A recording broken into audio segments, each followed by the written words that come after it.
Hey guys, Steve here. Today talking about post-workout nutrition. Now this is a topic that can be very confusing for a lot of people because there's so many different elements to it. It depends on your goals, what sort of workout you've done, how you digest food, and generally how you feel after a workout. What I've done here, I've got two examples of workouts. The first one is a really high intensity one. It's a 10-minute AMRAP. Let's call it thrusters and burpees. And the second one is a 5-kilometer run. Both use very different energy systems. So the 10-minute AMRAP, we're using mostly a glycolytic system. So this is rolling mostly on sugar, and this is going to demand more carbohydrates post-workout. Now something like this, the 5K run, that doesn't rely on sugar as much if we're running on fat and oxygen. This is a more moderate paced workout. So these require different fueling strategies. The 10-minute AMRAP, what we're recommending is more carbohydrates for your post-workout meal. Okay, the reason being we've just burned through a lot of sugar. We need to replace that to get some to aid recovery. Now, in the 5K run, there isn't as much glycogen being used, so we don't need to replenish it as much. Yes, we need carbohydrates in the post-workout meal, but not as much as, say, the high-intensity session. When do you have it? This is all about meal timing, and again, this depends on what sort of workout you've done. As a general rule of thumb, after any workout, we want to be eating within 60 to 90 minutes. And one thing I'm going to throw in there is digestibility, because we're only as good as the food that we digest. We must be in a state that we're ready to digest the food.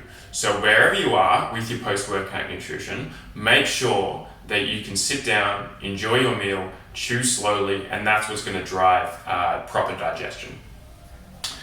For something like a high-intensity workout, it does take you a longer time to settle into a more parasympathetic rest and relaxation zone. So I'm recommending anywhere around the 90-minute mark is a good time to get your post-workout meal. In terms of the 5K run, now this might be easier for you to recover from. You might quickly go into a more parasympathetic zone. In that situation, we can eat closer to when we worked out. Within 30 minutes should be okay. And a more balanced meal for the more moderate intensity. For the higher intensity, a more carbohydrate dominant meal. You might find with the high intensity work that you need something quickly afterwards to balance your blood sugar. That's cool. That doesn't count as your meal though. Your meal is when you are properly rested and digested. Resting and ready for digesting food. While we do this, glycogen replenishment, I mentioned that, protein synthesis, hormone synthesis. Most importantly, we want to get into a parasympathetic state. And a parasympathetic state is where we are in a relaxed zone and we can properly digest the food to send it out to the muscles to help them grow and adapt. If this is not happening, if we can't get into a parasympathetic zone, then our recovery is just insufficient. It's not as good as if we could. And really digestion, as so much as coming back to the gut and digestion, we really want to make sure that we're getting into this space. And the thing about eating should be a parasympathetic activity.